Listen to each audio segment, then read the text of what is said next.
Good evening, everyone. I see we are now live on YouTube, so I'd like to welcome everyone to our town council meeting for Monday, December 13th, 2021. It's our last formal council meeting of 2021. So everyone's got their Christmas lights and decorations up, I see in some of the backgrounds here. So we've got a nice atmosphere for our Christmas meeting and our last meeting of 2021.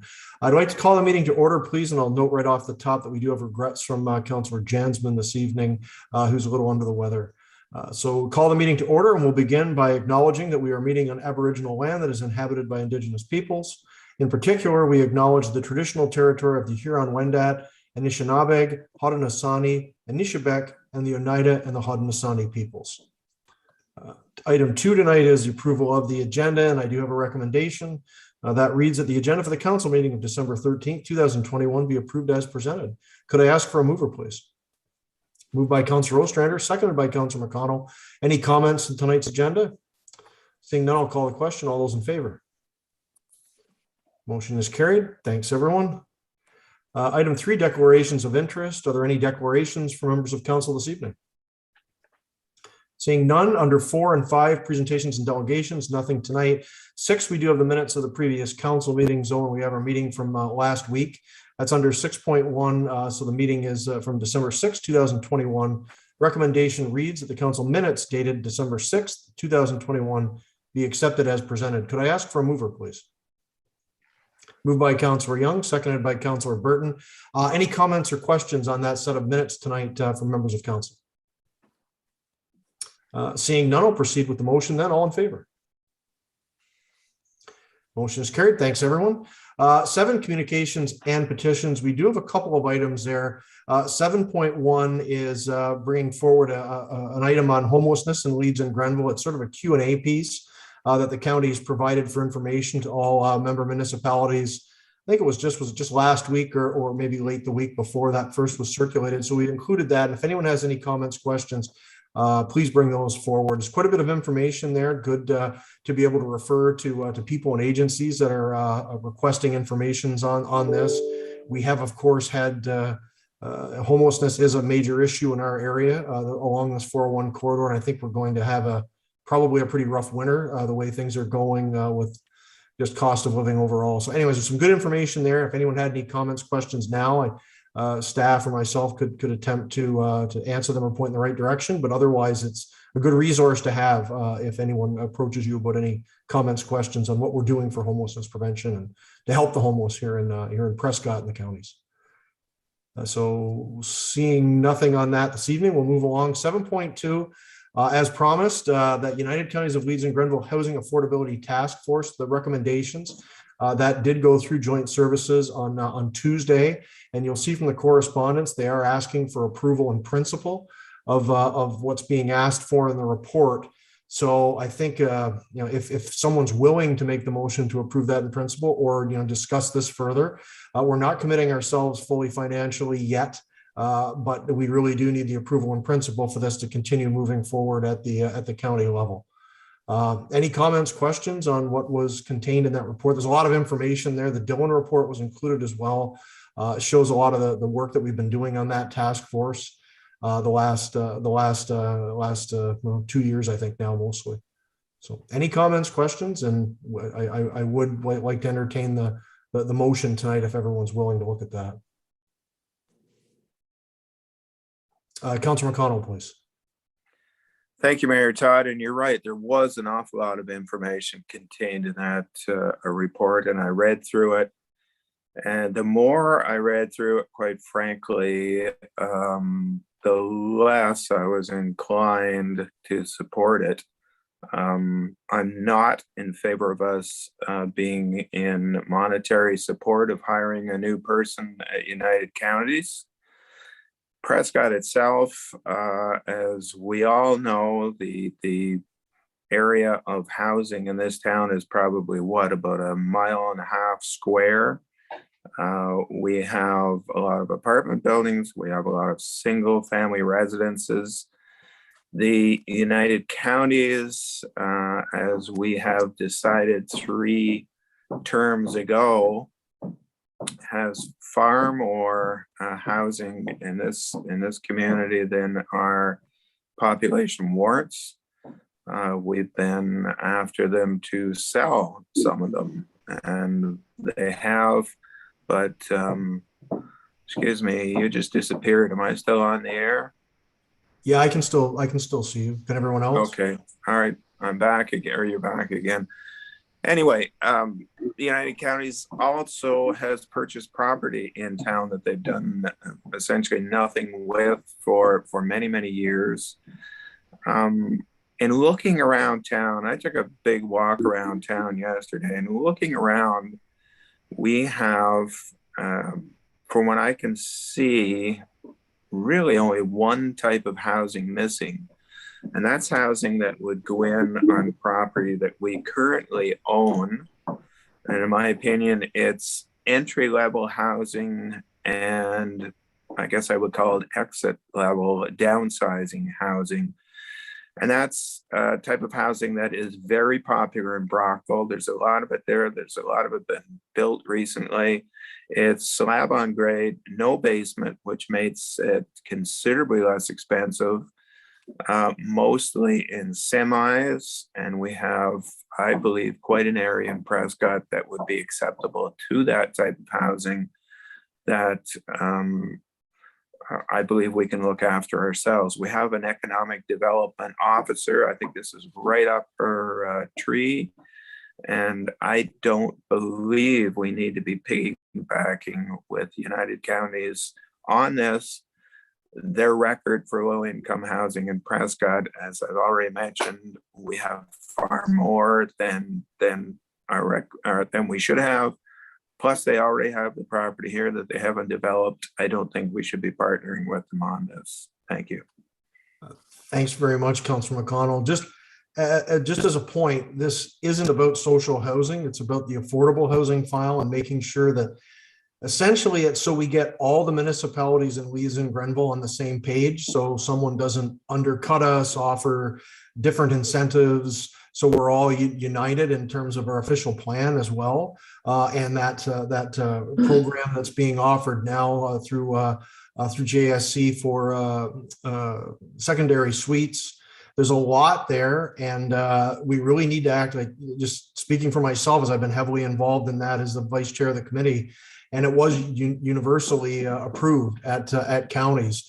It really is something like I really would advise us not to walk away from that, because it's about affordable housing, not social. I agree with what you're saying about the social housing and some of the issues, and the fact they never did proceed with that property in behind Boundary Street, behind Boundary and Churchill.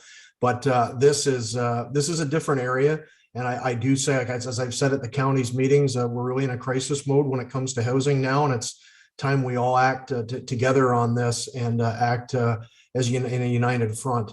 And that was the reason for putting the director, that new position in Brockville for counties that would work for us all, to tie all this in together. And that was not something we entertained lightly. That involved a lot of serious discussions. And I will say that to get everybody in that group agreeing with this perspective, that was quite the achievement all by itself. And I think we really, this is kind of vital for us.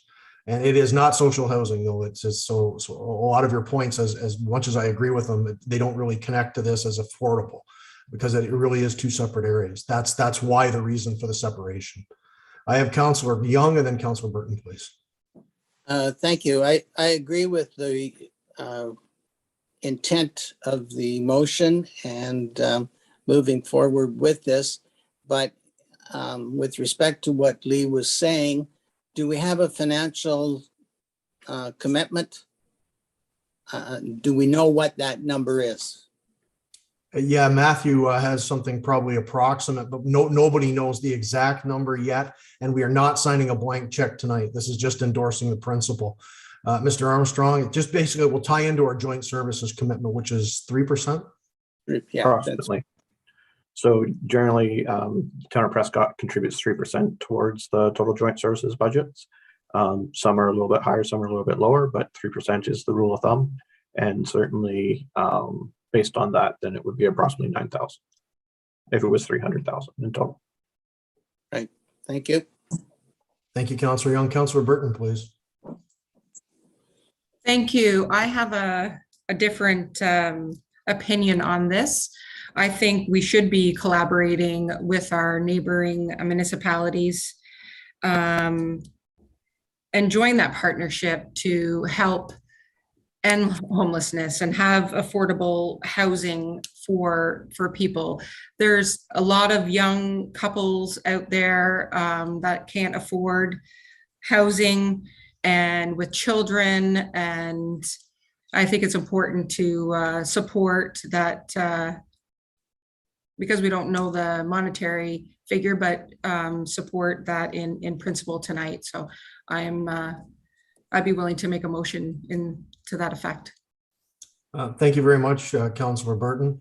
So just to capture the wording of the motion, Ms. Velkamp, are we good with just supporting in principle the terms of in principle, the Housing Affordability Task Force recommendations that have been passed on to us, something like that for wording? Is that work, or do we need to be more specific with the wording? Through you, Mayor Todd, I believe that works. I was going to reference specifically the United Counties report, but as long as I can reference in principle, that works for me, if that works for council. Yeah, certainly. I hadn't scrolled down to that to read that again, but if you want to, could you read that to us then, the reference for the report itself?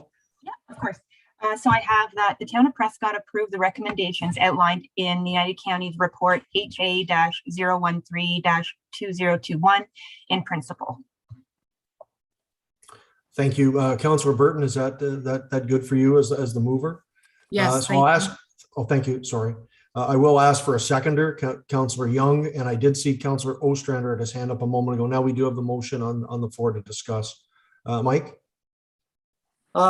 Well, I just wanted to make a comment that it is a rather large bite, but I think it's a bit of in the distant future too. It's not going to happen overnight for sure, and I think that's what's going to maybe stall it a bit. Is the quality of the housing is going to be an improvement, and I know Lee described our current and past endeavors in this market, and I think it's probably going to help us in the long run. This may take some time. If the time frame is as long as the report, well, then it's going to be around a while before some concrete decisions are made. So I think it's a good initiative. I just hope that it, shall we say, bears fruit as it goes forward, because there's a lot of parts of it in there that are going to be stickier and maybe not get approved right away type of thing. They set out the 5 or 6 different modules of levels of housing that they plan, the little graph there they made. And that's all well and good, but again, like I say, it's a large bite, and I just hope that everybody can stay on board and see it through to fruition, because that's basically what it's going to take, I think. Thanks. Thanks, Mike. You're absolutely right on that. This is going to take a while to spin up, but the committee that we are setting, the new working group, basically, that is supposed to meet in January to sort of begin things and make sure we fine tune what the councils are being asked to pay for, and job description, all of that. But we just needed this step first to begin that work. So any other comments, questions? Seeing none, I'll call a question then. All in favor? Opposed? Thank you. Motion is carried. But again, I will underline, we are not signing any blank checks. We're not committing to a specific course of action. We're approving the recommendations in principle, and there will be more back on this in the not too distant future. Thanks, everyone. Under 8 consent reports tonight, we do have a number of items. 8.1 is, of course, the information package. 8.2 is our meeting notes from that Augusta Prescott Joint Initiatives Task Force meeting that Councilor Shankar and I took part in, along with Matt and representatives from Augusta a couple of weeks ago. And 8.3, we are noting the economic development strategy and the land needs analysis study that we have put on there for information tonight. Does anyone want to split any of these 3 items off for discussion? Seeing no, so we'll proceed with the recommendation that all items listed under the consent report section of the agenda be accepted as presented. Could I have a mover, please? Moved by pretty much everyone, but I think Councilor Burton beat everyone to the draw there, and I think Councilor Ostrander for second. So, and no final discussion. I'll call the question. All in favor? Motion is carried. Thanks, everyone. So under 9, we do have under committee reports, nothing this evening. 10, Mayor, really nothing to add tonight. We are meeting on a shorter schedule. It was a busy last week, but I won't delve into the details of everything. I just want to take a moment to wish everyone a Merry Christmas, as this is the last time we'll see people at this at a council meeting until January. It's been an interesting year. It hasn't been as successful in some ways as we would have liked when it comes to COVID, but I think we've handled it very well as a municipality, and we've had some exciting developments in town over this past year, most notably the arena groundbreaking, of course. And I think we've got a lot more good news on the way in 2022, and including something we may have just heard about today. So I think things are moving forward. We've progressed this year. Sure wish we weren't dealing with something called Omicron right now, but it is what it is, and we're just going to have to buckle down and get through this winter. And hopefully we'll be into the clearer skies once we're through the cold weather. So all the best to everyone out there for a wonderful Christmas season and a happy New Year. Enjoy the time with friends and family. And I'll move on at that point. I'll just go on to 11, outside boards, committees, and commissions, and start as always with Councilor Burton. Thank you, Mayor Todd. The cemetery board will be meeting this Wednesday. And so we'll do our AGM and short meeting for the year. And I too want to wish everybody a very Merry Christmas and a Happy New Year. I think as a council, we have accomplished so much this year, so many positive things in our community. You know, the splash pad, it was very well utilized, and the beach, and so many different things in our community that we can be proud of. And I think one of the things that we would all agree on, it's our town staff as well. They've really stepped up to the plate and have always gone above and beyond this year to really make this town the best place to live. And I appreciate that. And I'm sure the citizens of the town appreciate that as well. So Merry Christmas, everyone. Stay safe, and definitely see everyone in the new year. Thank you very much, Councilor Burton. Councilor McConnell, please. Thank you, Mayor Todd. I can't add anything to Councilor Burton's comments, only to echo them and wish everybody a Merry Christmas. We have a Shakespeare board meeting on Wednesday night, at which time we'll be looking at options for our summer season next year. We're hopefully putting on a full season, and we're looking forward to that. One thing that has popped up that folks may not be aware of is that if you have your that certificate that tells everybody you've been double vaccinated, if you're carrying around your phone, you forget your phone, you're kind of up the creek, I guess you might say. Or if you don't have a phone, you're going to be carrying the paper. If you go to the public library, they can download that for you. They can shrink it and they can coat it in plastic for your wallet. And there is no charge to do that. Although, of course, the library also welcomes additions, donations at any time. That's all I have for tonight. Thank you. Thanks very much, Councilor McConnell. Councilor Ostrander, please. Thank you, Your Worship. Well, I'm as well trying to get into the Christmas spirit, and I'm wishing everyone a Merry Christmas and a Happy New Year. It's I guess maybe been a little better year because with COVID this year, because we got a little smarter. Maybe not quite as daunting as 2020 was, but we're still dealing with a lot of the sort of the leftovers from it. Just give you an example, the Legion was all gung-ho to put on a New Year's Eve event dinner dance, buffet at midnight, that type of thing. They found out they could only have 40 people attend because there was dancing involved, and it took up more space than 40 people normally would. So they've had to cancel it totally. And that's unfortunate because I think if we had one thing in the past that we really looked forward to, was a New Year's Eve event of some kind. But anyway, we soldier on, and you mentioned the Omicron thing. I guess that's the next elephant in the room we've got to deal with. So here's hoping we can navigate as good as we did first time around. And anyway, Merry Christmas to everybody. And again, people have said a big thank you to town staff, and I don't think we can thank them enough. They go above and beyond, and they stand out as good ambassadors for the community for anybody that's new here or sees them, and is very impressed with what they do. So thanks again.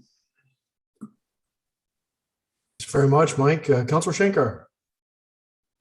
Not much new to report in the last week, but I want to echo my fellow councillors' best wishes for the Christmas season and the whole COVID thing, and thumbs up and kudos to all our staff in the office and in the operations departments. I think we've got the best staff around, and everyone seems to get along well. It's too bad we can't have a big Christmas party or anything like that, but it is looking for brighter days ahead in the new year. Merry Christmas to all. Thanks. Thanks very much, Gory. Councillor Young. Thank you, Brett. Nothing to report with regard to outside boards. I'll just say Merry Christmas and Happy New Year to my fellow councillors, my staff, and the citizens of Prescott. Thanks, Ray, and thanks everyone for such great reports. We've done a lot this year, and I think we've got a lot to be proud of in very trying circumstances. So again, all the best to everyone, staff, council for the holiday season. Merry Christmas. So moving on, we do have a number of items under staff tonight. It's part 12 of our agenda. 12.1 is our budget portion of the evening. And tonight we are looking at the health and social services budgets for 2022. Mr. Armstrong, please. So this evening, we're going to have Deputy Treasurer Jessica Crawford take us through these particular budgets. So I'm just going to share my screen here.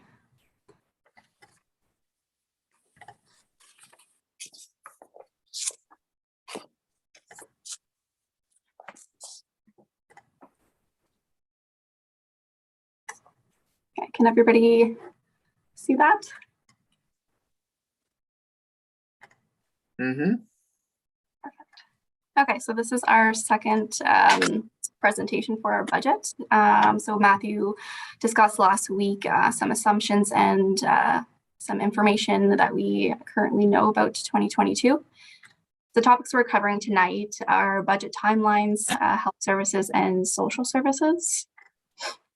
So our budget timeline tonight, we're covering health services and social services.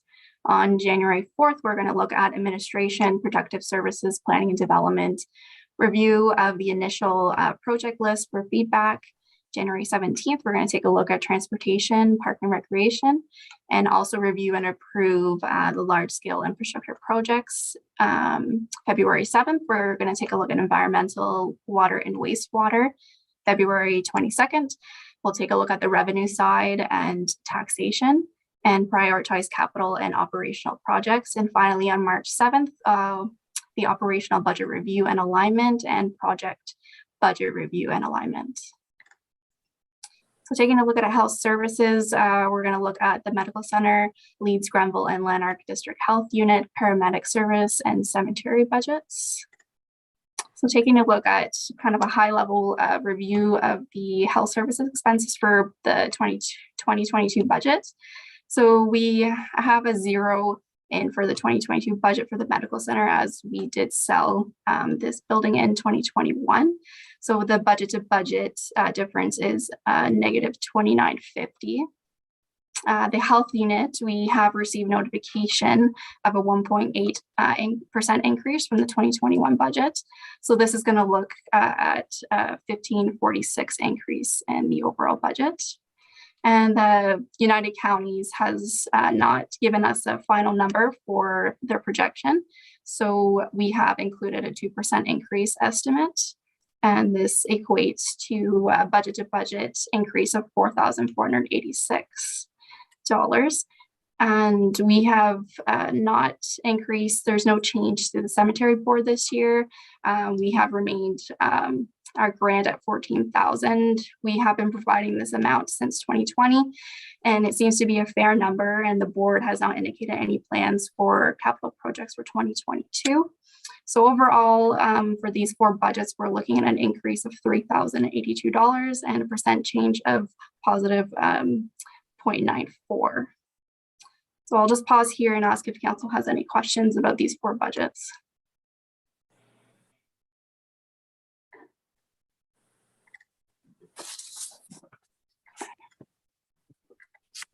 All right, so moving on, we're going to take a look at social services.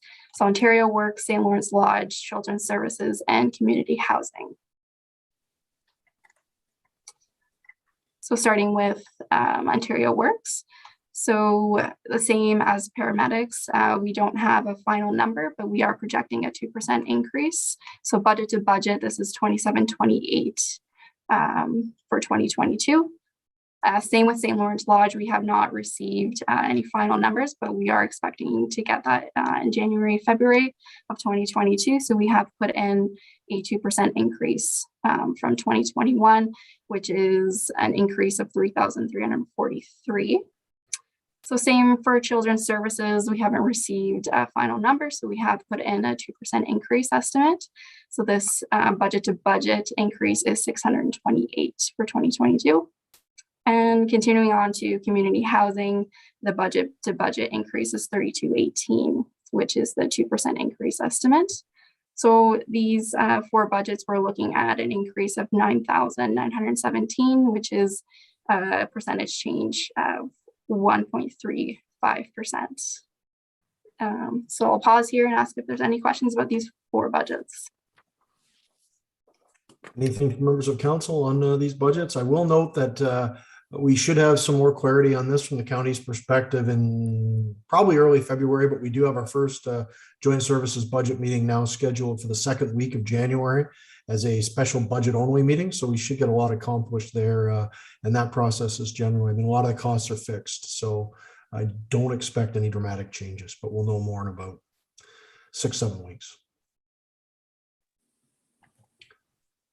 So no further questions. Please continue, Jessica.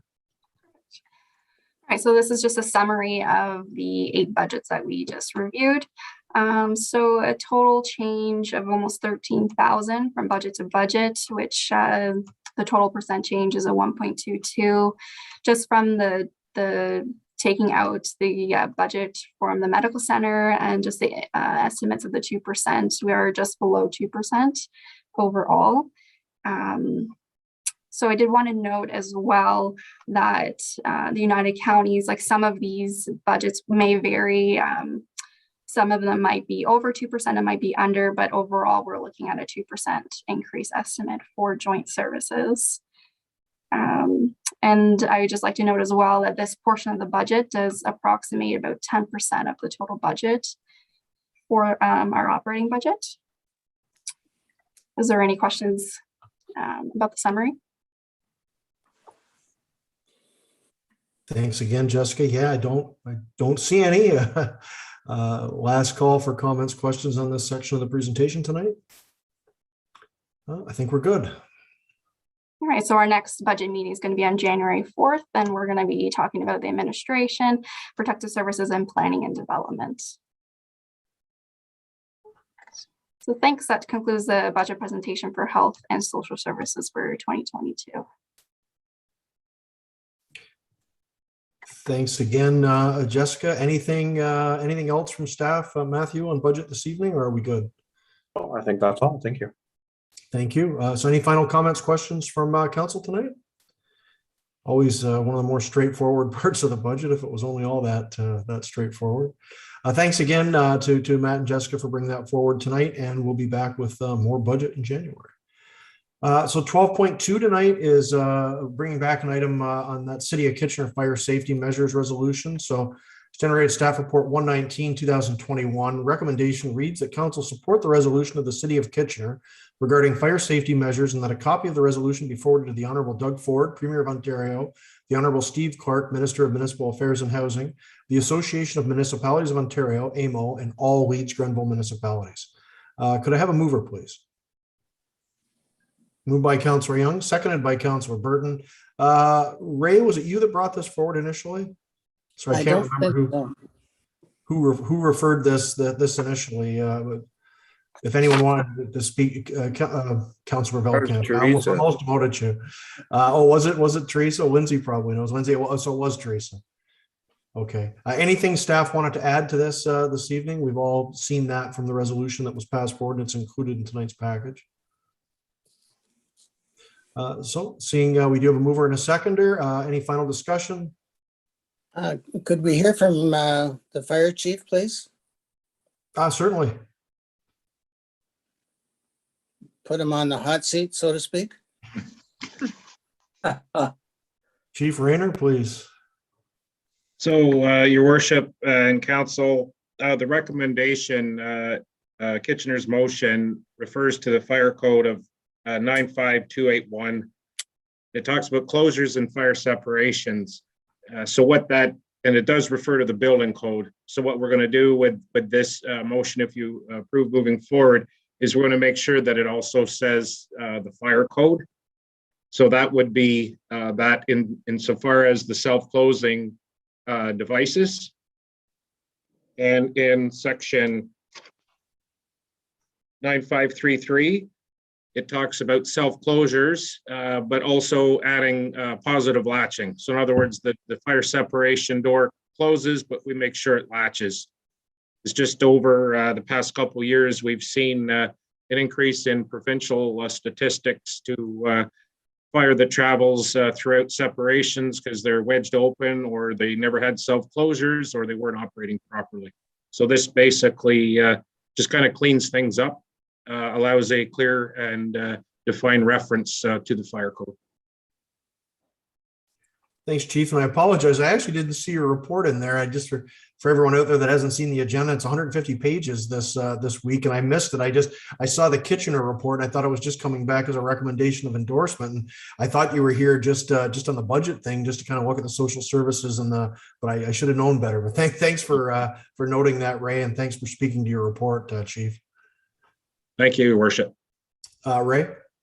Thank you. Chief, it seems to me in the past, we've had a couple of other conflicts between fire code and building code, and not knowing, excuse me, which one takes precedent or who's in charge of reviewing a retrofit. Are there other issues involved rather than just the door closure? Through Your Worship to Councillor Young. So the building code basically references new construction, and the fire code is existing minimum level of life safety. I've worked very well, our departments work very well with the building department. And so we're working quite closely with Sean and Samantha in any issues we have here in town. So together, if one a document doesn't reference an issue, then the fire code will. So, and vice versa. Great, thank you. Thanks, Ray. Thanks, Rennie, for all the added information. Great to hear. And I apologize again for not catching your report. You would have skipped over. You would have attended the meeting for nothing, Chief. So, any other comments, questions from members of council tonight? Seeing none, we do have the motion on the floor, so I will call the question on that. All those in favor? Motion is carried. Thanks, folks. Thanks again, Chief. And moving right along, we do have under 12.3, that's staff report 120-2021. That's on the COVID grant program for nonprofits.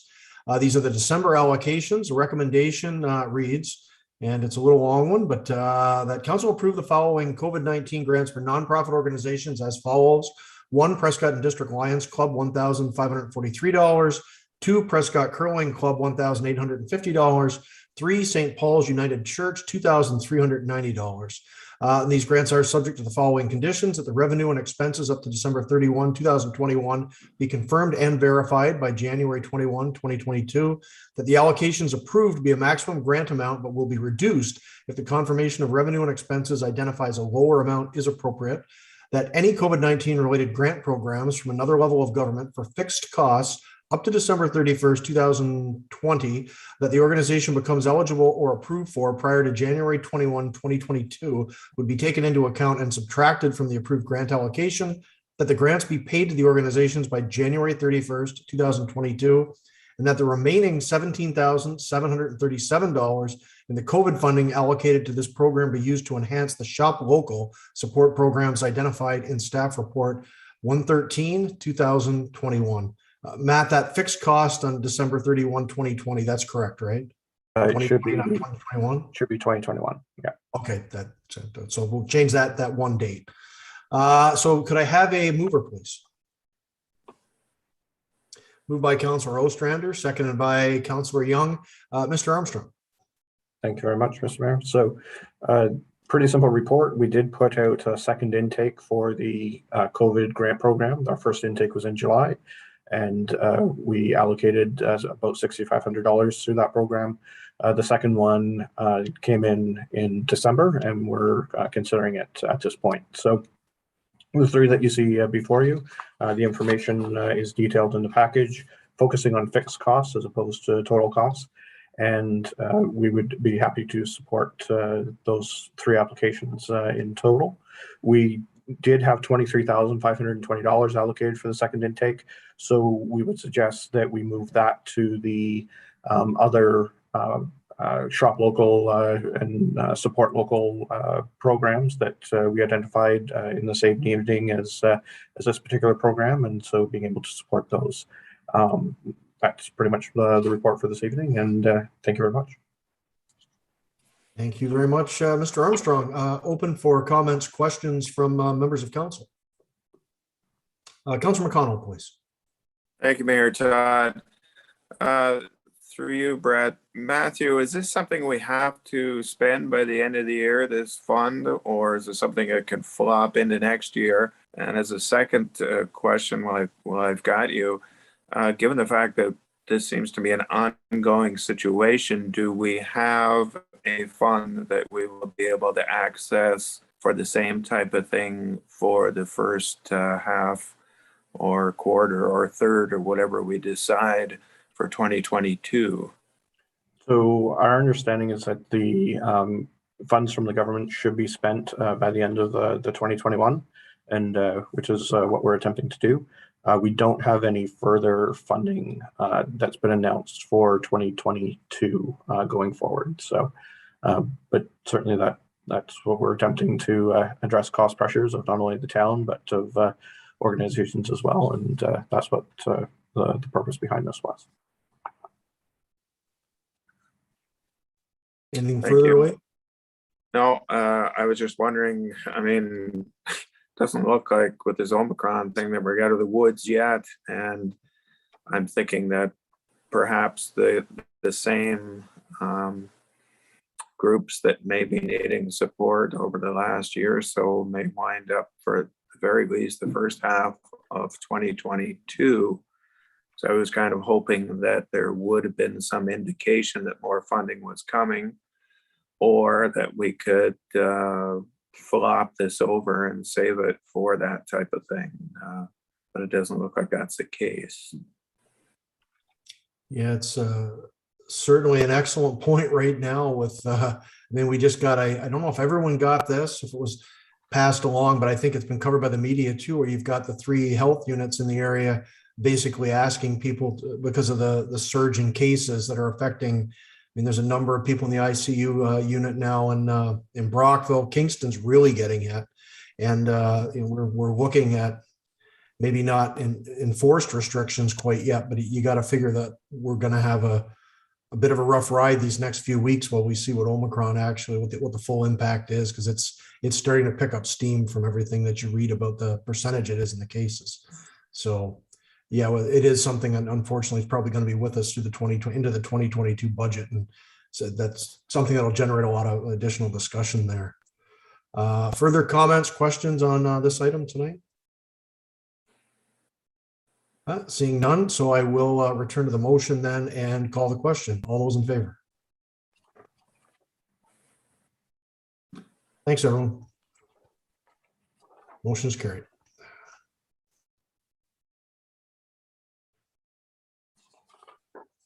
And on to 12.4, that's staff report 121, 2021. That's a walk behind floor cleaner purchase proposal. Recommendation reads that council approve the purchase of a walk behind floor cleaner with an upset limit of $15,000 to be funded by the modernization funding provided by the province of Ontario back in 2019. Could I ask for a mover, please? Moved by Councillor Young, seconded by Councillor Ostrander. Just beat you, Leanne. Mr. Armstrong, I think do you have that report, or I see Nathan is here as well, but I think that was your report. So whoever's going to handle it, please take it away. Thank you very much, Mr. Mayor. So we have noticed with the increased use of the Leo Boyvan Community Center that we're needing to clean the floor a lot more often. So with that, just due to the size of the ice pad area itself, it doesn't lend itself to mopping and sweeping manually. So we have tried and we have borrowed, and thank very much to the fire department, the floor cleaner that they have there. And it's worked quite well of being able to pick up the dust and grit and grime that we have on the floor itself. So we took a look at it, and in order to be able to really use that area more often and in a safe and accessible way, then we feel purchasing a walk behind floor cleaner would be a prudent action. So not only does it allow us to generate more revenue, but it also avoids slips and falls that may occur when there's grit and grime on the floor. So we took a look at where it could be funded from. Again, we were taking a look at the modernization because it allows us to increase revenue to help defray the cost of the overall building, and that's really what we were trying to strive for there. So, more than happy to answer any questions there might be. Thanks very much, Mr. Armstrong. Open it up for members of council. Comments, questions, please. Councillor Young. Matthew, did the rink not own one of these at one time? Not that I'm aware of. It certainly, because we only had ice on the ice pad before, it wasn't required as far as I know, and because of the height changes in the dressing rooms and whatnot, it wasn't feasible to use in the facility. It seems to me we used one to clean the lobby. Anyone else remember that? I do know the lobby was manually mopped. I don't remember any machinery used there, but okay. Unless it goes way back, Ray, you could be right, but it'd go back way before me. Leanne, please. Thank you. I know Edwardsburg Cardinal has one at the Ingredient Center. When we're finishing playing hockey Friday nights, the guys are out there with it looks like a little Zamboni actually, and you just walk behind it, and boy, oh boy, does it do a fantastic job. And they're not long doing it either, using this machine. So this is definitely a step in the right direction to, work smarter, not harder. Thank you. So get the impression it's almost like a Roomba kind of thing going on here with the guys walking behind it. That's kind of neat. Ray, you had something else? Well, I was just wondering, Leanne, is that cleaning up the blood after the fisticuffs, or? Absolutely, Ray. Yeah, absolutely. With co-ed hockey, there's so much going on. Don't forget the spilled beer either. Jeez. Any other comments, questions on this item this evening? I just did want to note really quickly that list of what we've used that modernization funding for. It's, we talk about it being a piggy bank and whatever, and it has been in some ways, but I mean, we've done some really, really good projects that wouldn't have been affordable, or at least would have required a whole lot more digging deep internally. I mean, you just run down the list, that ECDEV strategy plan with Augusta, electric vehicle chargers, what we did with the buses, with that contribution to St. Lawrence Lodge, the amount we spent on the SCADA system down at the water treatment plant. I mean, there's a lot here. Downtown beautification, the traffic study. I mean, this is really, it's helped us modernize ourselves internally in many ways, and also improve how we reach out and try to enhance our revenue, enhance our quality of life, economic development. I mean, I think we've made really, really good use of this. We're up to what, 519,466 now with a 591,400. So thanks for providing that report, Matt. It's good to take a look back and see all those projects. There's some really, really good stuff in there. And I just want to thank the province for giving us that funding way back in 2019, back in the pre-COVID days even. It's hard to believe it's been that long, but good stuff there overall. So any final discussion? Seeing none, I'll call a question then. All in favor? Thanks, everyone. Motion's carried.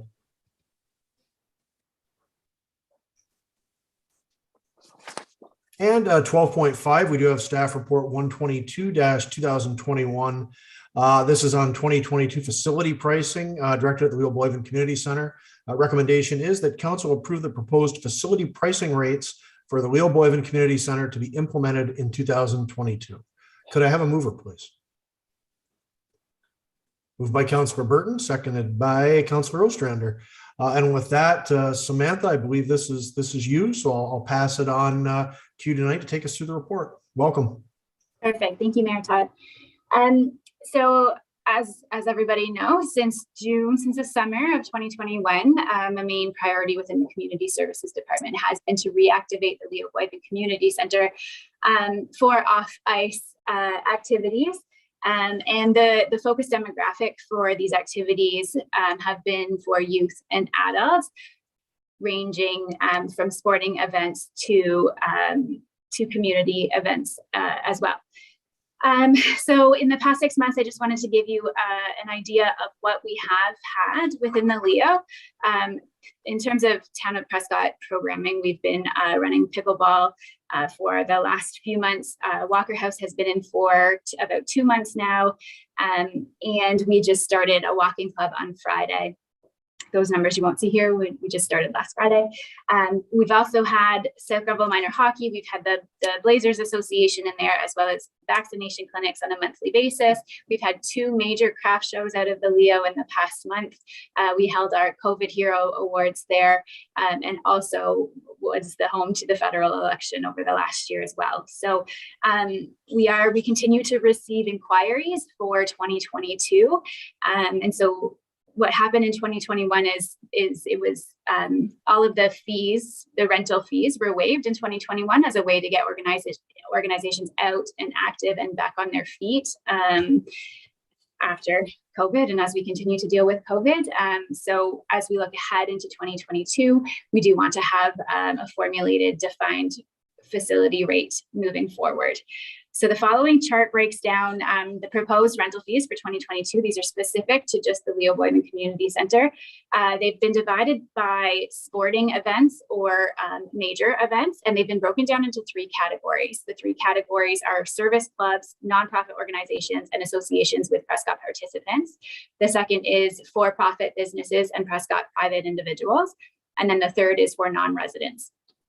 And so the way we formulated this rate chart is to ensure that the rate of the staff member that would be working according to event would be covered.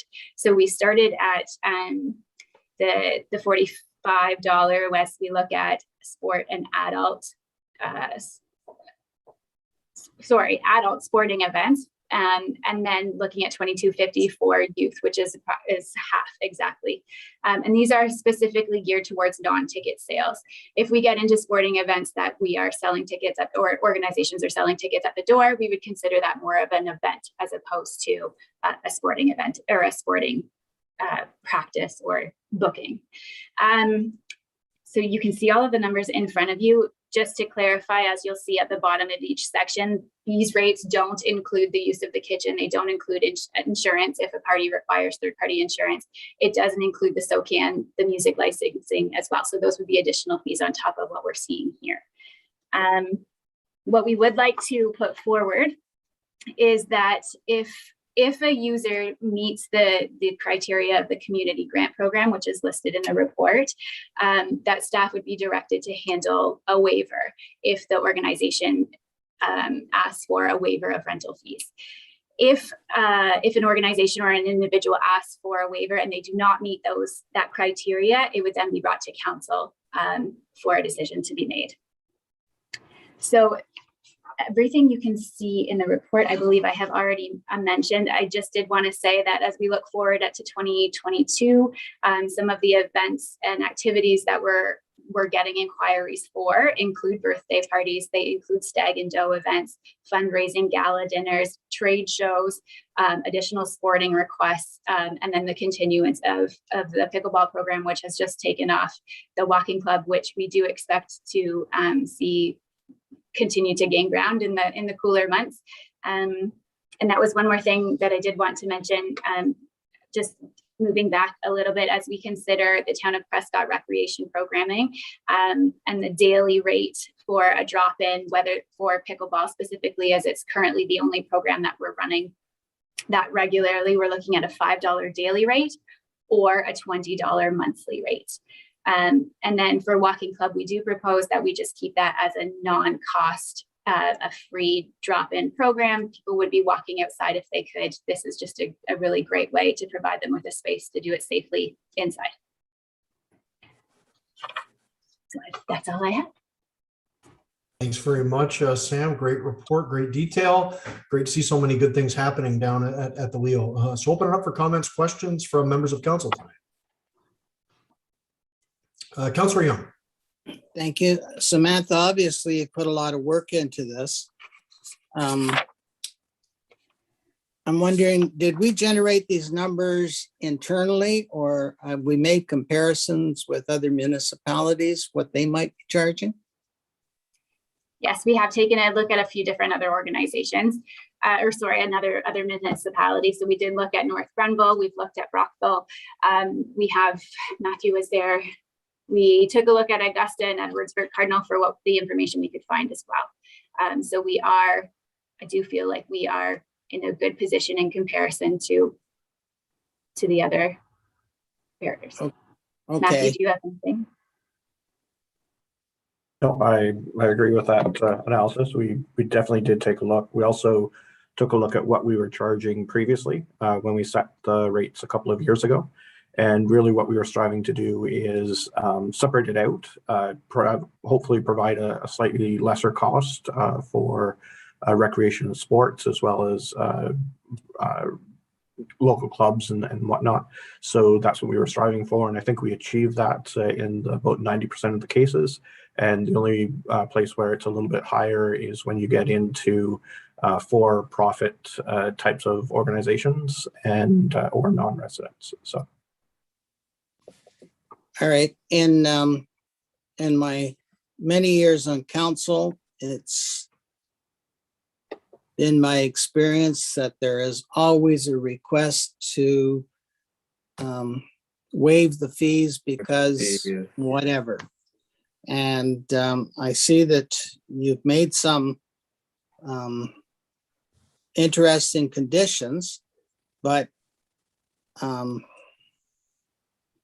I'm betting no matter what we do, we're going to have somebody come in here, by March or April and say, look, I'm a great guy and I shouldn't be charged these fees, and we're going to have to deal with it. So I don't know what else you could put in there that would prevent that from coming to council, but I'm willing to bet we're going to receive that request.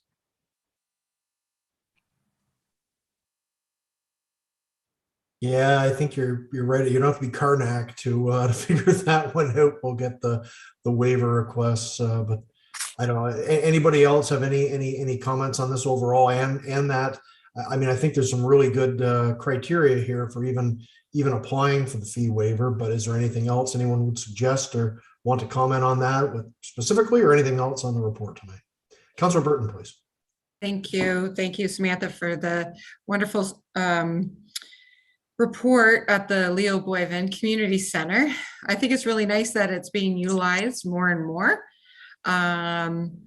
I'm not too sure how we can get around offering to waive certain organizations and not waive other organizations. And I think Councillor Young has said it right to a T. Like, how do we get around that? I don't know if we just set it in stone, this is the way it is, and our rates are comparable to other organizations and other facilities. I'm just not too sure. I think that it's going to be an ongoing process if we don't put something in stone. What that is, I'm not too sure, but I think we need to come up with something for sure. Thank you. Sam, any comment on that? You've obviously handled it here, and there's a good number of 5 points there as well. So, I mean, we're going to apply a lens to any of these waiver requests. It's not just going to be, hey, I'm a good guy, like Ray said, although it's not going to necessarily say people won't make that attempt. But any comment on that overall? I mean, I think I agree with everyone. We have to stick to a standard on this. We have to have proper user pay, or else we're going to be looking at a situation not too far down the road where the building's in an incredible deficit, and then that could possibly prompt other discussions here that I certainly would not want to have happen. But when you get to a point, if you're carrying an albatross, that there could be issues. Anyways, any comment on that? Yeah, I mean, I do think this serves as a really great starting point. I think it's an interesting way to tie in the community grant program as well, so that we're our focus is the same kind of between I don't want to say departments, but there's a consistency to what we're doing. So I do like that aspect of it. I do know, in speaking with especially the youth sporting organizations, they are very used to paying for their space anyway. So we're not asking something that hasn't already been asked. So I do think it is an expectation of sporting organizations that there would be a fee involved with the rental facility. It's going to be getting into other events, and I don't disagree with what anybody said. We are going to continue to get that request for a waiver. So I think that's what our proposal was, that is, if they do meet that criteria, then we do have a way forward immediately. If they don't, then it becomes a conversation. And I think what we'll see in time is that maybe that will be consistent, and then we adapt our plan based on the inquiries that continue to come to council for waiver requests. The not-for-profit demand right there as a formal entity, that's a pretty good sized hurdle so that will exclude a lot of organizations right off the bat that are more casual. So I mean that's a pretty good line in the sand to begin the discussions. Yeah. Any other discussion tonight from Councilor Ostrander, please? Well, I'd just like to thank Samantha as well for putting together what the conversation went shortly after the Leo was decommissioned in 2018. We started talking about what are we going to do with it, and this just firms up the things that can be done in there, and it also firms up policy and fees as well. And that's really what we're looking at. We're not looking to, build a new rink out of the proceeds from it. We're just strictly wanting to give everybody a fair shake in there. And I think that's what we've done. So thanks, Samantha. Thanks, Mike. Ray? Thank you, Sam. That was a good answer that you gave a moment ago. And I look at Chief Rayner sitting there and thinking, well, down the road, Prescott's going to host the EOFA games again, and they might like to use that arena. And I can't imagine any of us wanting to charge the firemen for doing something like that. But that's an example of what we're going to face in the new year. And I'm not opposed to charging. We have to charge, no question about it. But the more bases that we can cover with the strategy, the better we're all going to feel, I'm sure. Thank you for all the work you put into this. Thanks, Ray. Yeah, internal maybe, and I don't know if there is an exception listed for internal organizations, like if say Walker House wanted to have a big event there, or the fire department. I mean, if there's an exception there for the waiver, I mean, internal is entirely quite different from my perspective on that. I would assume that staff would look at it that way as well. But excellent point, because there are a lot of events that could certainly be housed down there. Any other comments? Councilor McConnell, please. Thank you, Mayor Todd. Again, I echo everybody else. Nice, very, very nice, well done report, Samantha. You mentioned something about the fees not including something to do with music, and I've never heard anything referred to. Can you elaborate on that a little bit? I could try. There's music licensing that protects artists as well as the labels, and so it's called what's it called? It's called Resound and SOCAN. SOCAN. Yeah. What'd you call it? SOCAN is Yeah. the one that licenses them. Yes, and so there is an additional fee involved with that. It is something that was charged when we were charging for the Leo in the past as well. So that's not new, but it's the protection of the music writers, the producers, the labels, the artists themselves. So it is broken down into a couple of different categories, and I can get you more information on that. I'm still learning what that process is. Okay. Are we talking huge amounts of money here, or no? Okay. No. The other question I had was, you mentioned that your fees are meant to cover the cost of staff being on location, cleaning up, whatever, opening, closing. You don't mention anything about heat bills, electric bills, insurance bills, maintenance bills. None of those are intended to be reflected in the fees that you're suggesting we charge. Am I correct there? Yep. Matthew, do you want to touch on that one? Certainly. So we definitely wanted to address incremental costs, and then be able to have approximately 10 to 15% to be able to address operating costs. We know that in terms of the insurance, things like that, we're never going to be able to fully recover them, but certainly it helps support any incremental staffing costs, as well as an amount to cover some operating costs as well. But the intention was not to have a full recovery, cost recovery on the building. So about 15 to 20% of the fees that you're suggesting are for those other costs, and it's not straight staff recovery? That's correct. Okay. Well, I know many, many years ago, one of our former directors of public works indicated that the average arena, now that is hockey arena, loses about $200,000 a year.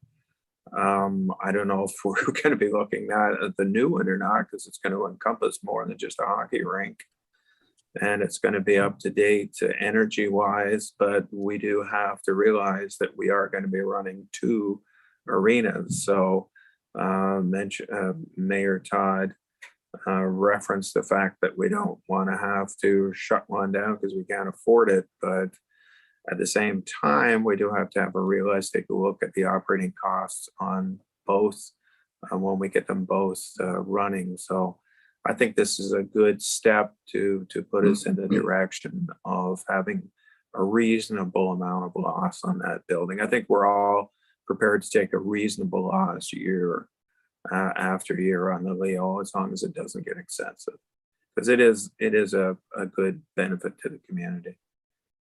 Thank you. Thanks, Lee. Fantastic points. Couldn't agree more. Any other comments from members of council on this issue tonight? Seeing no other hands raised, I just did want to, basically my comments are pretty much the same as Councilor McConnell's.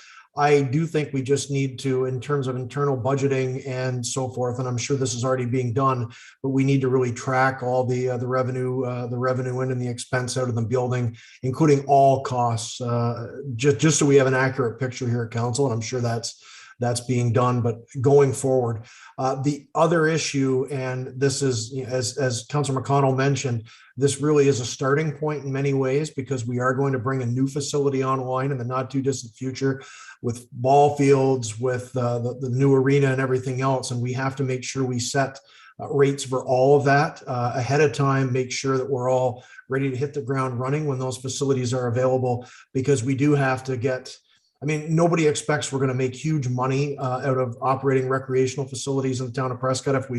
If we ever did, we'd be the first municipality to do so, I think. So I don't think that's going to happen, but we've got to make sure that we come as close to breaking even as possible, because we are putting a lot of money into these facilities. They're going to require more staff time. We can almost guarantee that when we add that new arena, we're going to have to look at staffing, and that'll probably be the, for the 23 budget, but it's a little ways off, and quite probably something for the next council to really delve into. But it is something we're going to have to keep in mind when we're doing this budget, so we're not looking at massive increases in 23 to bring the new rink online just from the staffing perspective. So it makes it even all the more imperative that we keep the losses as minimal as possible on the Leo. It's a great facility, fantastic potential, but we've got to really keep an eye on those costs to make sure this is all sustainable for the long term, exactly as Lee mentioned. So all excellent points. And I know Sam's already considered a lot of this, because we've talked about that, and it's want to thank staff for looking at this, and we're really being proactive. So it's great to see all this, and it coming forward as early as it is, even though this is for the Leo, it sets a good standard as we move forward with other facilities. Any other comments, questions on this item tonight?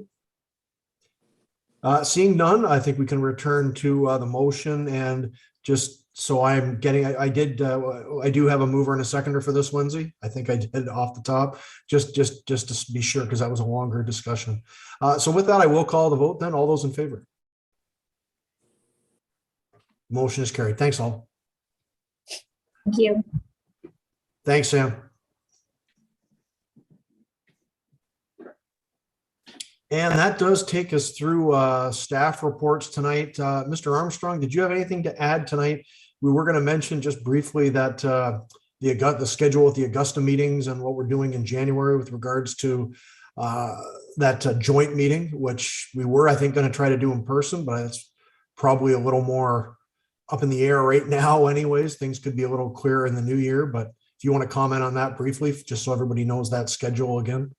Certainly. So January 4th, we will be presenting the Prescott Economic Development Strategic Plan, and tentatively scheduled for January 10th is the joint. We're still confirming that between Augusta as well as the consultants. So certainly we'll have that hopefully nailed down within the next week or so, and be able to move that one forward. Thank you very much, Matthew. Anything else from staff perspective this evening?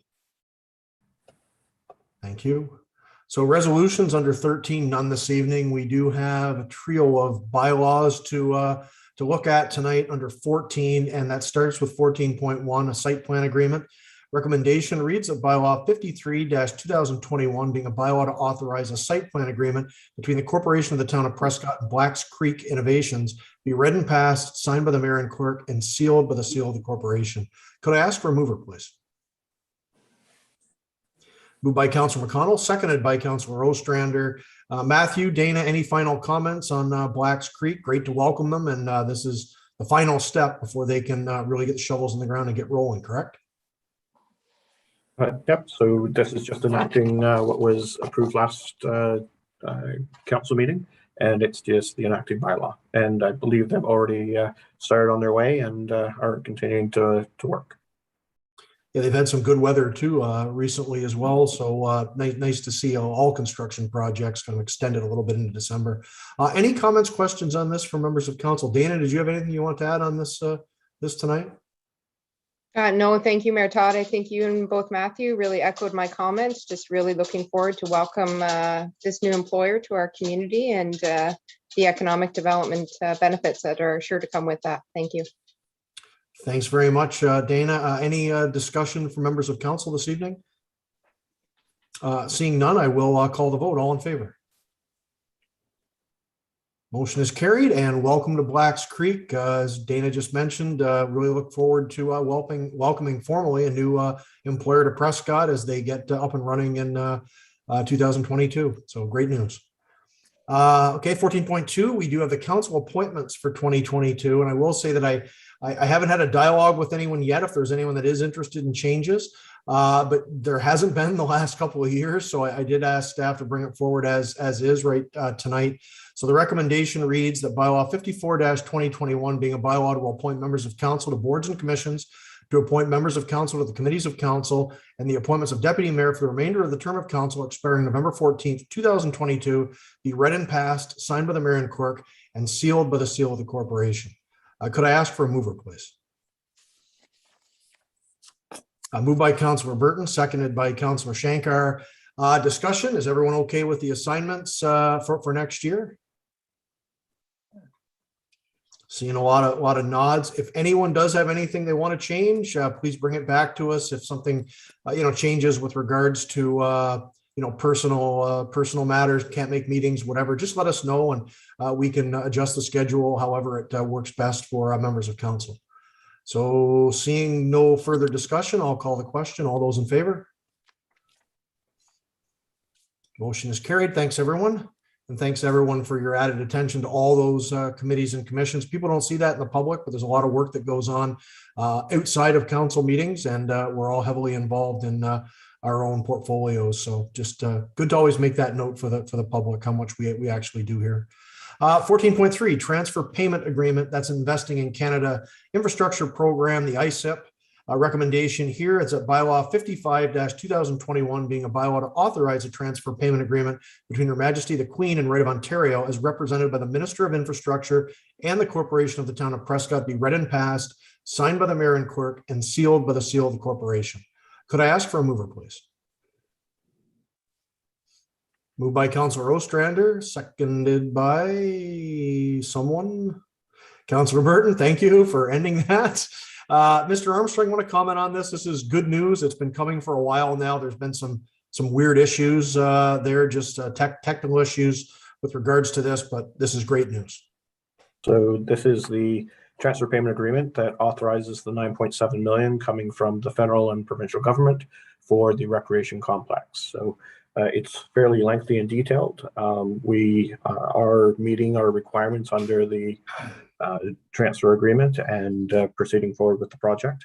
And this is just enacts that and puts the transfer agreement in place. Thank you. Thank you very much, Mr. Armstrong. Just a piece of paperwork at the end of the day, but it's still kind of monumental in that it finalizes that grant agreement for the new arena. Any discussion? Councilor McConnell. Thank you, Mayor Todd. Given the fact that the cost of the building is now around $20 million, rather than 13 something that is in this document, will that have any of, I know they're not going to give us any more money just because we're spending more money, but is that something that should be corrected in the document, or should we just leave it alone, let sleeping dogs lie, so to speak? No, they were very clear when we applied for the funding that any amount over and above the application amount of the 13.3 is the responsibility of the proponent, which is us. And so the numbers that are in there are what we applied for, and there is no kind of adjustment allowed because it's very stipulated that anything over and above that is the requirement of the proponent to cover. Thank you very much. Thanks, Lee. Any other comments from members of council tonight? Seeing none, then I'll call the question. All in favor? Motion is carried. Thanks, folks. 15 is new business. Does any member of council have any new business to bring forward tonight? Seeing none. 16, notices of motion. Does any member of council have a notice of motion to present this evening? Also seeing no. 17, mayor's proclamations. Nothing tonight. 18, under closed session, we do have what should be a reasonably brief update on some economic development items this evening under the closed session. So the recommendation reads that council move into closed session at I see it's 7:20. Let's take a quick break and come back at, well, we'll say 7:30, but hopefully we'll be back a little ahead of that time. So we'll move into closed session at 7:30 p.m. to discuss matters pertaining to 18.1 approval of closed session minutes and 18.2 purchase and sale under section 239(2)(c) of the Municipal Act, a proposed or pending acquisition or disposition of land by the municipality or local board, and that the CAO treasurer, clerk, interim director of operations, deputy clerk, and economic development officer remain in the room. Could I ask for a mover, please? Moved by Councilor Ostrander, seconded by Councilor Young. Any discussion? Seeing none, all in favor?